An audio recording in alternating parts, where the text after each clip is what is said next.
সুপ্রিয় দর্শক, আসসালামু আলাইকুম। সবাইকে স্বাগত জানাচ্ছি আজকের গুরুত্বপূর্ণ সংবাদে। প্রথমেই জানিয়ে দিচ্ছি সংবাদ শিরোনাম, পরে বিস্তারিত।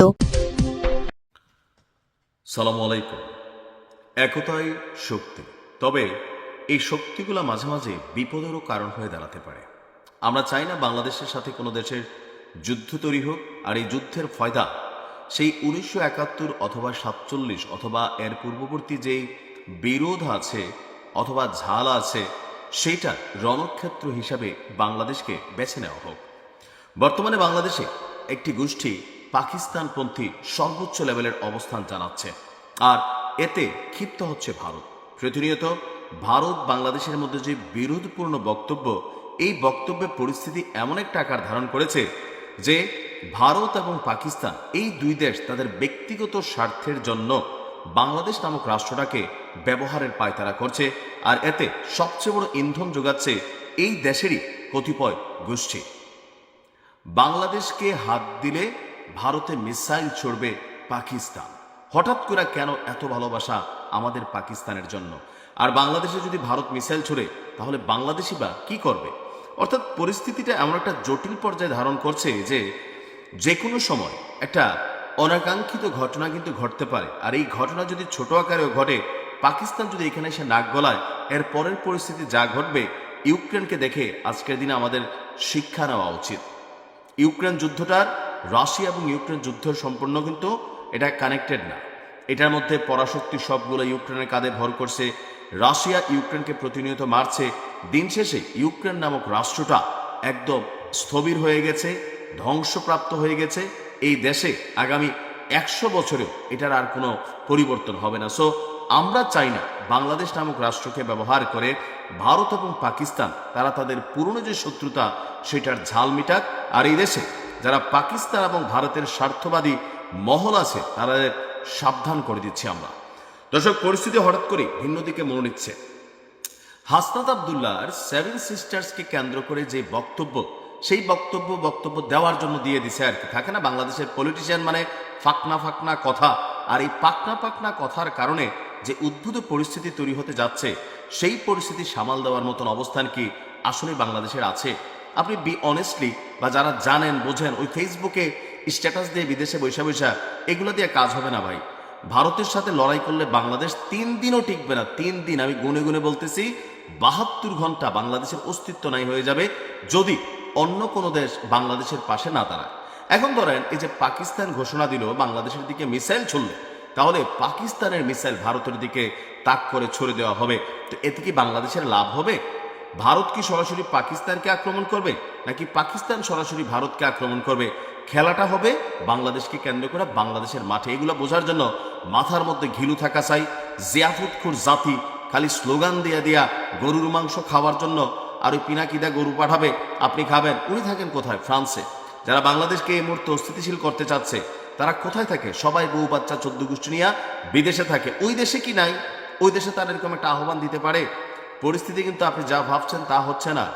আমরা যারা বাংলাদেশে বসবাস করব, আমরা যারা নিজেদের রক্ত শ্রমে মানে যেই উপার্জিত পয়সা বাংলাদেশে বিনিয়োগ করেছি, আমাদের যাদের দিন শেষে বাংলাদেশ ছাড়া গন্তব্য নাই, বাংলাদেশের পরিস্থিতি কিন্তু ইউক্রেনের দিকেই ধাবিত হবে। একটা চক্র কিন্তু লেগে গেছে।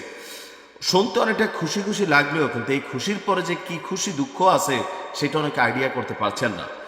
পাকিস্তানের ক্ষমতাসীন দল মুসলিম লীগের যুব শাখার নেতা কামরান সাইদ ওসমানী ভারতকে সরাসরি হুমকি দিয়ে বলেছে, বাংলাদেশে কোনো ধরনের হামলা হলে পাকিস্তানের সেনাবাহিনী এবং তার মিসাইল এর জবাব দেবে। এখন ভারতের সাথে বাংলাদেশে যদি যুদ্ধ হয়, বাংলাদেশ এবং পাকিস্তানের মধ্যে কি কোনো সামরিক চুক্তি আছে? যেমন ধরেন, সৌদি এবং পাকিস্তানের মধ্যে একটা সামরিক চুক্তি আছে। যদি সৌদিতে কেউ হামলা চালায়, তাহলে পাকিস্তান জবাব দেবে।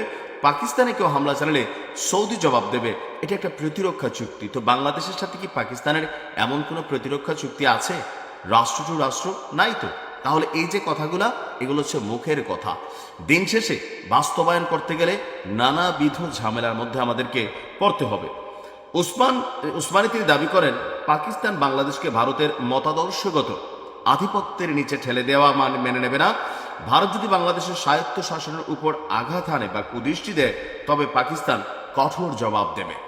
ভারত যদি বাংলাদেশের স্বায়ত্তশাসনে আঘাত করে, কেউ যদি বাংলাদেশের দিকে কুদৃষ্টি দেওয়ার দুঃসাহস দেখায়, তবে মনে রাখবেন যে পাকিস্তানের জনগণ, সশস্ত্র বাহিনী এবং আমাদের মিসাইল খুব বেশি দূরে নয়। শুনতে ভাল লাগছে বন্ধুর দরকার আছে, তবে যুদ্ধ লাগাইয়া এমন বন্ধুর দরকার নাই। বাংলাদেশকে যদি কখনো কোনো দেশ হাত দেয়, আমাদের যা আছে, আমরা যতটুকু পারি, 3 দিন পারি, 3 মাস পারি, আমরা আমাদের লড়াইটা চালিয়ে যাব। তবে জোশে এসে হোশ হারানোর মতন অবস্থানে আমরা কিন্তু নাই।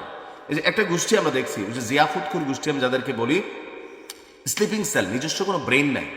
উস্তাদ ডাক দিছে রাত বিরাত, রাষ্ট্রের সম্পত্তি ভাঙচুর, রাষ্ট্রীয় জিনিসপত্রের মধ্যে আঘাত করা, বুঝা না বুঝা নিজের দেশে নিজে আগুন জ্বালাই দেওয়া, নিজের দেশকে নিজে অস্থিতিশীল করা। এই যে স্লিপিং সেল অথবা ঘুমন্ত জাতি অথবা জিয়াফুতকুর জাতি, এদের কারণে এই মুহূর্তে বাংলাদেশ বিশ্বের কাছে এখন একটা নেগেটিভ রাষ্ট্রে পরিণত হয়েছে। আপনি দেখেন কানাডার পার্লামেন্টে বাংলাদেশে যে ঘটনাগুলো ঘটছে, এখানে অধিকাংশ ঘটনায় আমি গতকালকের ভিডিওতে বলেছি যে আমাদের ইসলামপন্থী যে সকল ভাইরা আছেন, দাড়ি টুপি পরিহিত বা পাঞ্জাবি পরিহিত, তাদের ফুটেজগুলো কিন্তু ওয়ার্ল্ড ওয়াইড ভাইরাল হচ্ছে। আর এগুলো দিয়ে খুব বেশি যে সুখকর কোনো কিছু আসবে ভবিষ্যতে, তা না। দিন শেষে বিশ্বায়নের যোগ। বাংলাদেশ নামক রাষ্ট্রটার কিচ্ছু নাই ভাই। সারা পৃথিবীর থেকে আমরা যা পাই, দান দক্ষিণা সাদাকা, এগুলো দিয়ে কিন্তু বাংলাদেশ রাষ্ট্রটা টিকে আছে। এটা হচ্ছে বাস্তবতা। সো এখন কোনো লড়াইয়ে লিপ্ত হওয়া, কোনো দেশের সাথে জোশে এসে হুশ খোয়াইয়া যুদ্ধ খেলা, ছোট্ট একটা যুদ্ধ কই নিয়ে যাবে বাংলাদেশের পরিণতি, আপনি কি বুঝতে পারতেছেন? যারা এই দেশকে পাকিস্তান রাখতে চাইছে অথবা যারা এই দেশকে ভারত রাখতে চাইছে, এই দুইটা গোষ্ঠী বিভিন্নভাবে সোশ্যাল মিডিয়া, অফলাইনে, বিভিন্ন জায়গায় এরা কিন্তু সক্রিয়। কেউ চাচ্ছে না ভাই আমরা ভারতের সাথে মিলা যাই বিফোর 1947, কেউ চাচ্ছে 1971 সালে বাংলাদেশ কেন স্বাধীন হলো, আসুন আমরা পূর্ব পাকিস্তান পশ্চিম পাকিস্তান ভাই ভাই। এই যে খেলাগুলা আপনি কিভাবে ভাবতেছেন? আপনি ভাবতেছেন যে না এটা ভালো এটা ভালো, কিন্তু আপনি ইউক্রেনকে দেখেন। আমি ইউক্রেনকে নিয়ে 4 বছরে এত নিউজ করছি। ইউক্রেন বাংলাদেশের তুলনায় অনেক সমৃদ্ধশালী একটা রাষ্ট্র ছিল, কিন্তু ছোট্ট একটা ভুলে পশ্চিমাদের সাপোর্টিং পাইব এটা মনে করা রাশিয়ার সাথে যে যুদ্ধে লিপ্ত হয়ে গিয়েছিল, সেই যুদ্ধে আগামী 100 বছর ইউক্রেন তার পিঠ সোজা করে দাঁড়াতে পারবে না। লক্ষ লক্ষ মানুষ বাস্তুহারা হয়ে গেছে, বাড়ি ঘর শেষ, ধ্বংস। রাশিয়া গিলা ফেলছে। রাশিয়ার বিরুদ্ধে লড়াই চলতেছে, কিন্তু রাশিয়ার আসলে তেমন কোনো ক্ষতি হয়েছে? ভারতের বিরুদ্ধে আপনি লড়াই করবেন? যদি লড়াইয়ের দরকার হয় সেটা বাংলাদেশের সাথে ভারতের হবে, ভারতের সাথে বাংলাদেশের হবে, আমরা যতটুকু পারি লড়াই করবো। কিন্তু বহিরা শত্রু বা বহিরা এই টাইপের মিত্র, এদেরকে আইনা ধরেন পরিস্থিতিকে আরো বিজ্ঞানের পক্ষে আমি না। আমরা এই মুহূর্তে কোনো ধরনের যুদ্ধ চাই না।